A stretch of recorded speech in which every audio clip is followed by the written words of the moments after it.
información y a cirujanos jóvenes. Les agradezco mucho haberme tenido en cuenta. Yo voy a dedicarme un poquito a lo que son las complicaciones en artroplastía primaria de cadera. Para eso me planteé el primer objetivo, que es durísimo, el de los 10 minutos, después el de anticipar complicaciones, tratar de identificar cuáles son los momentos más críticos de la cirugía y algún que otro tip como para tener soluciones intraoperatorias a mano.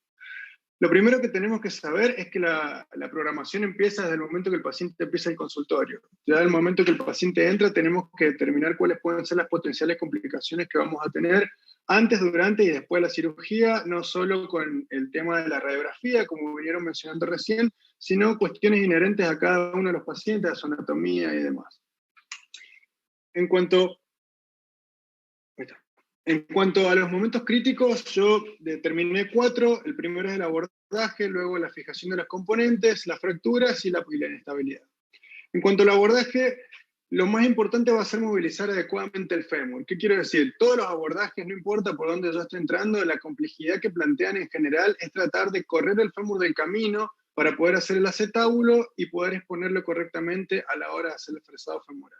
Entonces, ¿cuándo anticipar un abordaje complejo? Cuando los pacientes tienen cirugías previas, como en este caso, que es un paciente que tiene un colgajo glúteo por una infección previa, los pacientes obesos son complejos, los pacientes muy musculosos también, los pacientes que tienen calcificación heterotópica presentan una dificultad muy importante a la hora de luxar la cadera, aquellos que tienen contractura o rigideces previas, también es muy difícil luxarlo y exponer el hueso para poder hacer el trabajo óseo.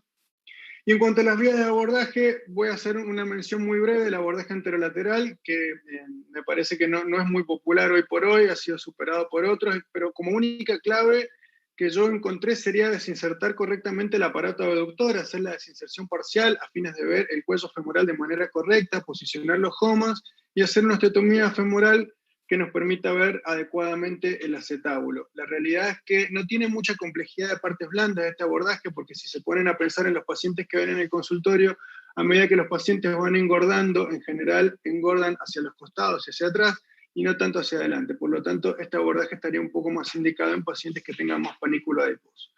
En cuanto a la vía de abordaje posterolateral, es al menos mi caballito de batalla, o el que nosotros utilizamos con Lucas en nuestro servicio, porque es un abordaje que tiene una fácil extensión a la diáfisis en caso de ser necesario. Cuando uno ya tiene un entrenamiento suficiente, va achicando la herida y lo puede hacer un poco más pequeño. Tiene una pobre popularidad porque está asociada a mayor inestabilidad, pero hay 2 soluciones muy sencillas, como es la conservación del músculo piramidal o la sutura capsular al terminar la implantación de la prótesis. Esto es como se ve normalmente una cirugía que hacemos por abordaje posterolateral. Les muestro la posición de los Hohmann, que es lo que me parece más importante para lograr correcta exposición ósea. Como ven arriba, ven un Hohmann supracetabular que va clavado en el ilíaco, un Hohmann que va puesto en la pared anterior, un isquiático y uno en la escotadura asiática, que lo utilizamos solo en los casos que sean necesarios, no lo utilizamos de rutina.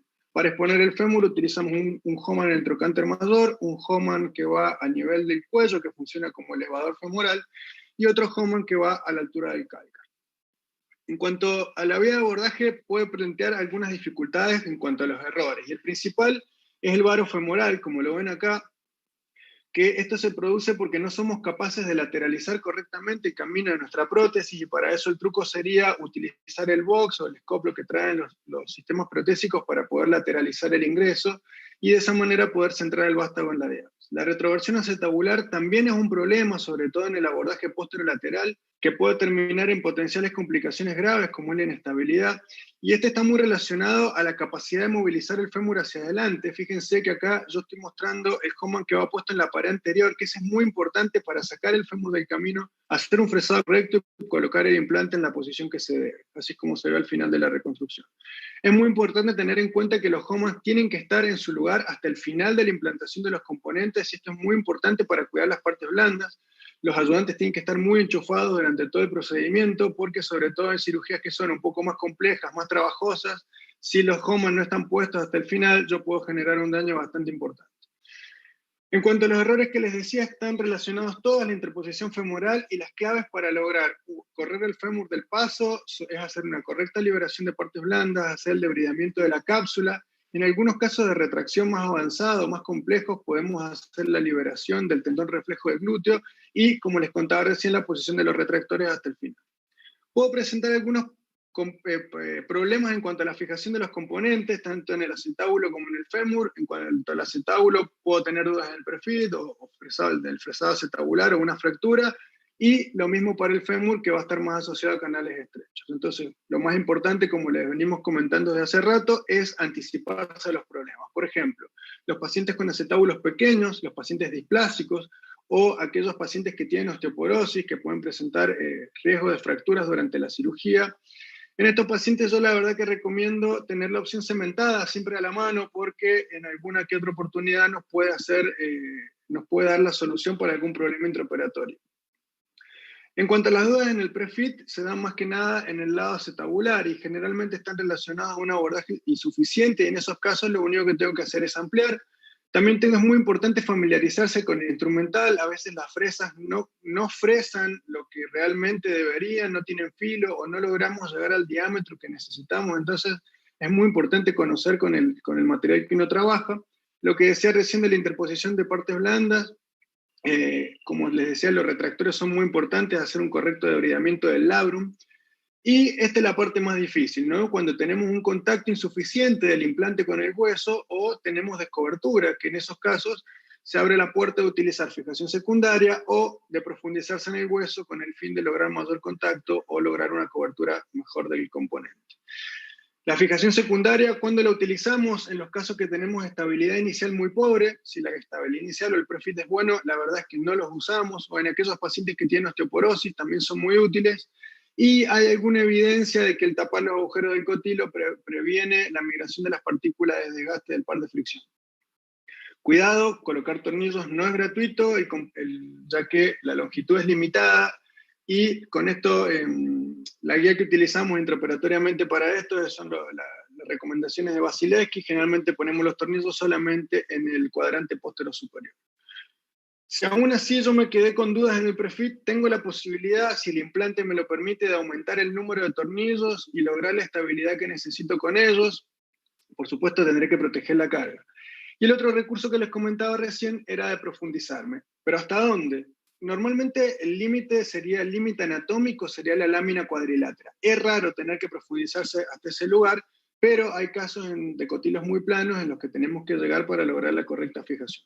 Puede pasar que yo profundice y que aún así no logre hacer prefit, y esto es una situación bastante estresante en el quirófano, porque empezamos a violar la anatomía del paciente, y existe un recurso que lo describió el doctor Lawrence Dohr en displasias, en cotilos muy planos, de hacer una protrusión hiatrógena, donde si yo fui hasta la lámina cuadrilátera voy a generar una descobertura y probablemente por el prefit, pero profundizándome algunos milímetros es muy probable que logre fijar el componente, como en este caso, fíjense la descobertura del componente primario, pero una vez protruido, como en el caso de este paciente, logramos una fijación adecuada.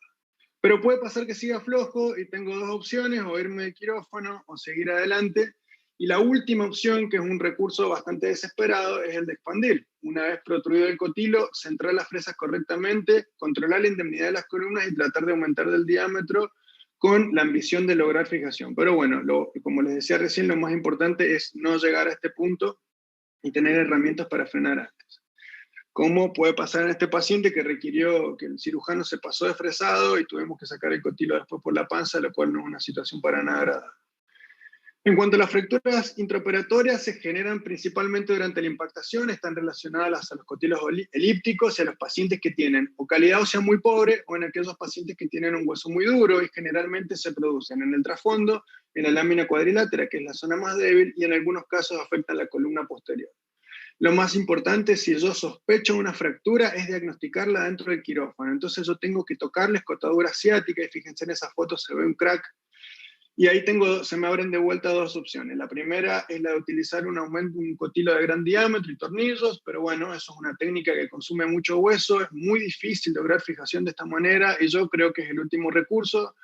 Lo más adecuado en estos casos es utilizar una osteosíntesis asociada a la copa, que es mucho más estable, ahorra mucho hueso, y la verdad es que no necesita ni siquiera que reducir la columna, sino simplemente lograr estabilidad para impactar la copa. Un caso rápido de una revisión de una osteosíntesis fallida.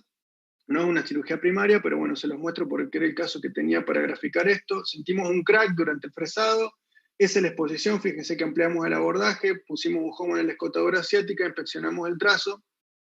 Como lo ven en el video de la derecha, es un trazo muy inestable, por lo tanto, lo que hicimos en ese caso fue reducir la fractura, tratar de colocarla en su lugar, hacer compresión interfragmentaria, siguiendo los principios de tratamiento de la fractura de acetábulo, y impactar el componente una vez que la fractura estaba fija y en compresión. Con ese resultado a largo plazo, hay un paciente que por suerte se recuperó adecuadamente. Pero si yo me doy cuenta que la fractura se presenta cuando le hago la radiografía postoperatoria, tengo dos opciones principales. La primera es si el componente está estable, que yo esto me tengo que haber dado cuenta en el quirófano, pues si no me di cuenta de la fractura, es probable que el componente haya estado estable. Entonces, en esos casos, directamente lo único que hacemos es proteger la carga un par de semanas, entre 4 y 6 semanas, hasta que la fractura consolida, y luego de eso continuamos la rehabilitación habitualmente. Pero si el componente está inestable y yo veo claros signos de radiolucencia, tendré que hablar con el paciente y volver al quirófano para una revisión. En cuanto al manejo de las fracturas femorales, los pacientes de riesgo son aquellos con deformidad, cirugía previa, canales estrechos femorales, o los que nombró Lucas hace un rato que tengan artrocatadisis. La prevención es lo principal, y como guía yo les digo que a los residentes que traten de inspeccionar el cálcar constantemente durante el fresado y durante la impactación. Hay que hacer pausas a medida que uno va impactando los componentes de titanio, porque esto aumenta la compliance del hueso y de esta manera puedo prevenir un poquito las fracturas también. El ayudante es muy importante a la hora de sostener la pierna como corresponde, y una guía que es subjetiva, pero que a medida que uno gana experiencia se hace más útil, es el cambio de tono a medida que el implante gana fijación en el hueso. En cuanto a las fracturas femorales, no hay una receta de cocina que sirva para tratarlas a todas. Por lo tanto, mi única recomendación es ajustarse a los principios, y esto significa, si el componente está fijo, deberé seguir los preceptos de la fijación y la osteosíntesis, y si el componente está flojo, seguramente tendré que reemplazarlo por uno nuevo. Un caso rápido, otra vez un crack a nivel del cálcar, tratado con una lazada alámbrica, y un paciente que se recupera favorablemente, por suerte, en el seguimiento alejado. En cuanto a la inestabilidad, dos palabras, porque esto se va a dedicar Lucas. Generalmente está asociada a la posición de los implantes, pero hay otros factores, como el paciente y el cirujano, que influyen. La vía de abordaje es una cuestión a tener en cuenta, y con esto les hablo dos palabras, porque Lucas seguramente se va a explayar un poquito más en el tema en su charla. Se da por impingement, ya sea entre la prótesis y el cotilo, o entre el hueso. Por lo tanto, la única herramienta intraoperatoria que tenemos es hacer un correcto debridamiento, y en caso de que haya puesto mal el componente, y se los marco para que se les grabe, no tengan miedo en sacar un componente que está mal puesto, sobre todo cuando estamos haciendo fijación no cementada. Se retira, se vuelve a fresar y se aumenta el diámetro si hace falta, pero no se vayan del quirófano con un componente mal orientado, porque eso no tiene ninguna solución. Algunos recursos más como para sobreponerse al problema. Y en cuanto a la vía de abordaje, lo que les decía recién, este es un artículo muy clásico donde habla de que la mayoría de las prótesis que se nos luxan están bien orientadas. Entonces, cuando empezamos a separarlas por abordaje, el abordaje anterior tiene alguna ventaja frente a los abordajes posteriores, y les muestro una experiencia muy temprana que tenemos en el sanatorio con el abordaje anterior. La realidad es que es muy útil porque permite hacer una orientación guiada con rayos de los componentes, lo cual es muy, muy útil para reproducir todas las veces la misma orientación, y lo mismo para la discrepancia de las extremidades. Fíjense el resultado postoperatorio, otro caso muy rápido de una fractura de cadera, que es un paciente que tiene mucha tendencia a la luxación. Fíjense lo que es la estabilidad que logramos al terminar la cirugía, y de esta manera podemos darle vía libre en la rehabilitación al paciente sin dejarle ningún tipo de restricción en cuanto a su movilidad. En cuanto a discrepancia, hay varios métodos para no sacar un paciente de quirófano con una pierna más larga. Lo que yo considero más importante es utilizar marcas intraoperatorias, o sea, utilizar un punto fijo en la pelvis, que es lo que no se va a mover, determinar un punto fijo en el fémur antes de empezar la cirugía, para poder reproducirlo una vez que se termine. La radiografía intraoperatoria es muy útil, nosotros la utilizamos únicamente cuando vamos en decúbito dorsal, en una mesa radiolúcida. La palpación contralateral es un método muy subjetivo, pero útil cuando uno tiene experiencia, y la verdad es que yo lo reservaría para el final de la cirugía. Intentaría basarme más que nada en las mediciones previas, ya que la programación preoperatoria es lo que me va a salvar de este problema. Esta es una imagen de una siene coronario. Fíjense, obviamente nadie la va a entender, pero tiene una coronaria tapada, y para evitar esto, mi recomendación es que siempre se anticipen a todos los problemas, traten de planificar, repasen una y otra vez antes de llegar a la cirugía. En cuanto al abordaje, Yo recomiendo abandonar las técnicas de mínima invasión y considerar los abordajes anteriores, sobre todo los cirujanos que se están entrenando, buscan el entrenamiento en estos nuevos abordajes porque tienen muchas ventajas. En cuanto a la fijación de los componentes, la fijación secundaria, siempre hay que tener la mano en los casos que ya les mostré, tener el cotilo cementado, sobre todo en caso de necesidad, un plan A, B y C. En cuanto a las fracturas, básicamente mirar lo que pasó, no irse con dudas y ajustarse a los principios de tratamiento. Y en cuanto a la inestabilidad, sepan que es multifactorial, lo más importante es anticiparse y reconocer a los pacientes en riesgo y, por supuesto, siempre tratar de planificar al milímetro la cirugía.